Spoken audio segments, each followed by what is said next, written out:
আজ আমি দেখাচ্ছি বেগুন ভাজার ভর্তা। কিভাবে বেগুন ভাজার ভর্তা বানানো যায় এই রেসিপিটি শুরু করছি। যদি ভালো লেগে থাকে লাইক কমেন্ট শেয়ার করবেন, আর মঞ্জুশ্রী রান্নাঘর চ্যানেলটিকে সাবস্ক্রাইব করে দেবেন, আর বেল আইকনটি প্রেস করে দেবেন। চলো শুরু করা যাক। এখানে আমি 4 টুকরো বেগুন কেটে নিয়েছি, আর এইভাবে বড় করে কেটে নিয়েছি।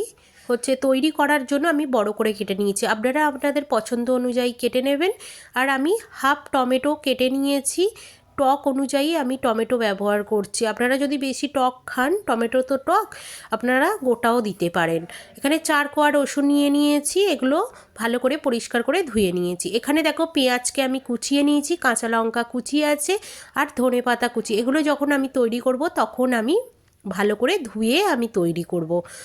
এখানে দেখো বেগুনেতে আমি লবণ আর হলুদ মাখিয়ে নিচ্ছি, মাখিয়ে ভালো করে আমি মাখিয়ে নেব। মাখিয়ে নেওয়ার পর আমি 3 মিনিটের মতো রেখে দেব, যাতে লবণটা ভালো করে বেগুনেতে ঢুকতে পারে। আপনারাও বাড়িতে এইভাবে ট্রাই করবেন, আর আমাকে কমেন্ট করে জানাবেন কারা কারা বাড়িতে ট্রাই করেছেন। খেতে খুব ভালো হয়, রুটি কিংবা ভাত দিয়ে খেতে বেশি ভালো লাগে রুটি দিয়ে। আপনারা বাড়িতে অবশ্যই ট্রাই করবেন। চলো শুরু করা যাক রেসিপিটি। এখানে ওভেনেতে আমি কড়াইটা বসিয়ে দিয়েছি। এখানে সর্ষের তেল মাস্টার্ড অয়েল দিয়ে হবে। আমি দেখো মাস্টার্ড অয়েলটা গরম হয়ে গেছে, আমি রসুনগুলোকে ভেজে নিয়েছি, এবার টমেটোটাও ভেজে নিচ্ছি। ওই তেলেতেই আমি এবার আমার ভাজা হয়ে গেছে, ওই তেলেতেই আমি এবার বেগুনটাও ভেজে নেব। এপিট ওপিট লাল লাল করে ভেজে নেব। এইভাবে লাল লাল করে ভাজবেন, খেতে খুব ভালো হয়, দারুণ স্বাদ হয়, টেস্টি হয়। দেখো এখানে আমি সব কিছু ধুয়ে নিয়েছি, কাঁচা লঙ্কা কুচি, পেঁয়াজ কুচি আর ধনেপাতা কুচিগুলো।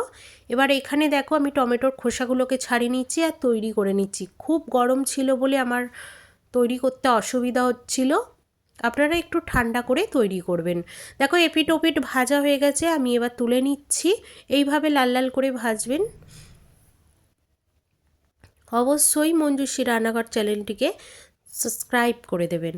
দেখো এবার আমার ভাজা হয়ে গেছে, এবার আমি তৈরি করে নেব।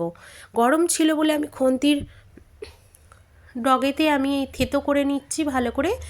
দেখো আমার তৈরি হয়ে গেছে, ঠান্ডা হয়ে যেতে আমি তৈরি করে নিয়েছি। হাত দিয়ে ভালো করে এইভাবে ভালো করে ম্যাশ করে নেবেন, আর ট্রাই করবেন। টাটা।